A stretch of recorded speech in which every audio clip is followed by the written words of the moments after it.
Okay, let's dive in. Today we're taking a bit of a shortcut, looking into the world of sports betting through Puddin's POP. We've got their picks page for today, May 28th, 2025, and we're going to sort of unpack the thinking behind their recommendations. Yeah, and it's interesting because Puddin's POP isn't just, throwing darts. It's a platform using expert predictions, statistical analysis, and they actually track their performance, so there's some history there. Exactly. It's like getting the cheat sheet from a sports analyst, but we want to understand the why. So our mission here is really to pull out those key insights for you, to give you a handle on their expert view without needing to crunch all the numbers yourself. And just for context, their overall season record is pretty decent. They're sitting at 50 wins and 21 losses. That translates to about an 11.2% bankroll increase. So, they seem to be doing okay overall. Definitely doing something right. Yeah. But what I find interesting is how they categorize the picks. You've got strong plays, good plays, and value plays. Different confidence levels, it seems. And those strong plays, wow, 25 wins and only 6 losses. Yeah, that's, 80.6% success on their top confidence picks. That immediately makes you pay attention, right? What are they seeing in those games that makes them so sure? That's the question, isn't it? And their good plays are solid, too, 18 and 12.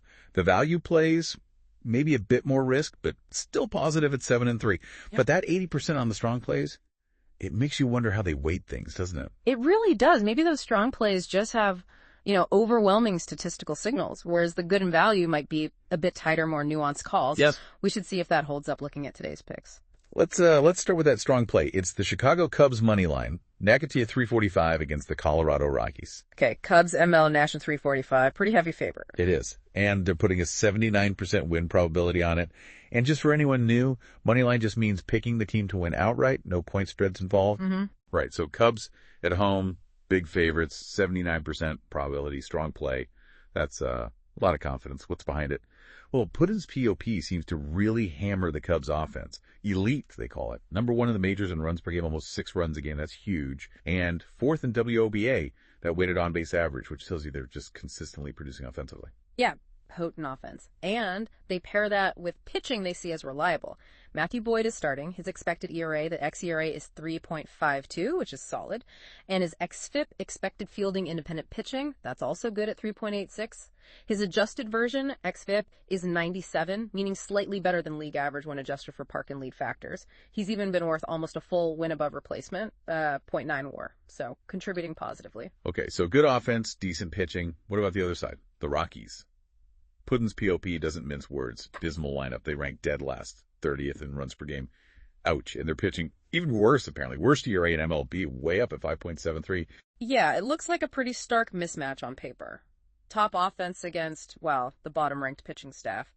They do mention the Rocky starter Tanner Gordon has a 4.38 ERA, but interestingly, they note a lack of the more advanced metrics for him in their analysis, which might suggest that ERA isn't telling the full story. Okay. And the Cubs seem to have the power edge, too. A 9.8% barrel percentage. Remind us what a barrel signifies again. Right. A barrel is basically the ideal combination of exit velocity and launch angle off the bat. It's the type of contact most likely to result in, home runs or extra base hits. So 9.8% means the Cubs are squaring the ball up effectively quite often. Gotcha. And even the ballpark info. Wrigley Field is usually pitcher-friendly, but they mention potential rain, which might not help the Rockies' already struggling bat. Exactly. And I like how they connect the specific team tendencies. Like, the Rockies strike out a lot, 26.8% K rate, and they don't hit for much power relative to fly balls' low HRFB ratio. The Cubs, meanwhile, hit for more power, higher HRFB, and have better overall contact quality, shown by their expected WOBA.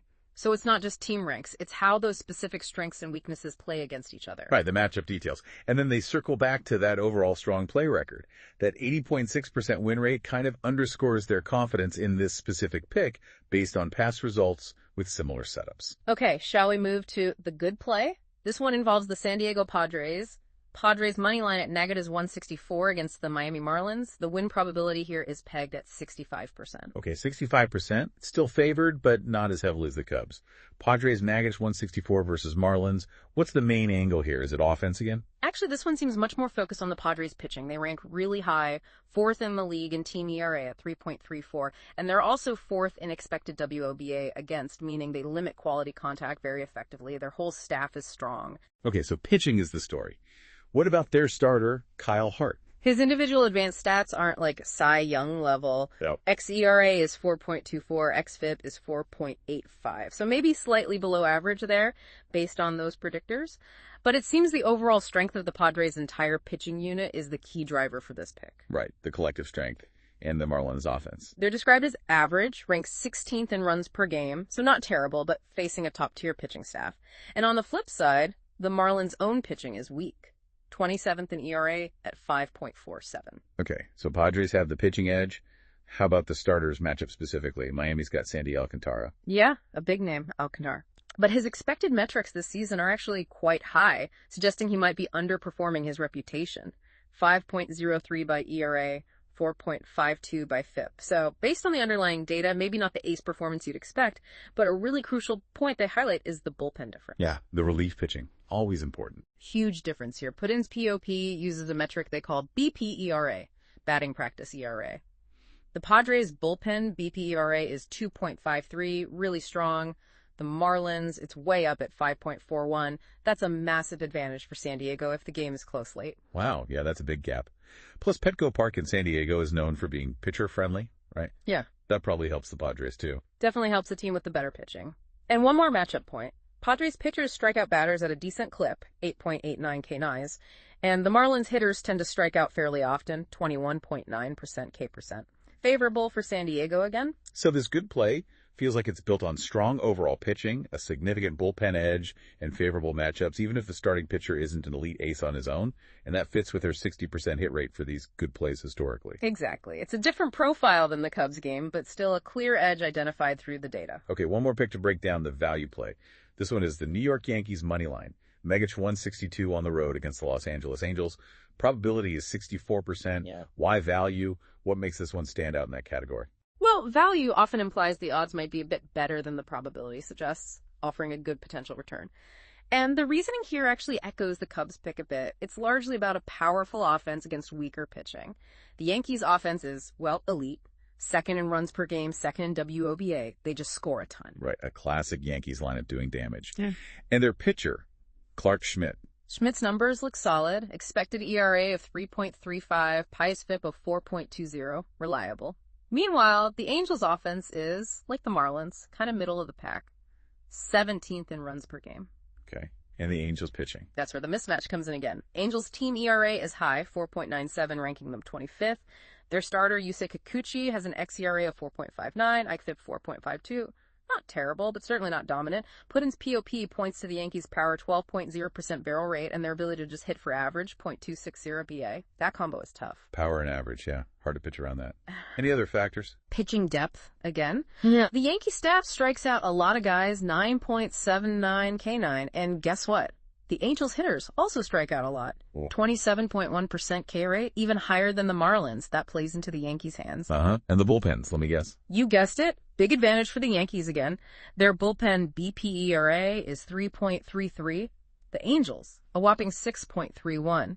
So just like the Padres game, even if it's close early, the Yankees have a major edge in the later innings. So the value seems to be getting a dominant offense and a bullpen advantage against a weaker opponent. Maybe it's slightly better odds than a similar mismatch might usually command. That seems to be the logic. And again, they note their value plays have hit at a 70% clip historically, which is actually higher than their good plays rate, interestingly enough.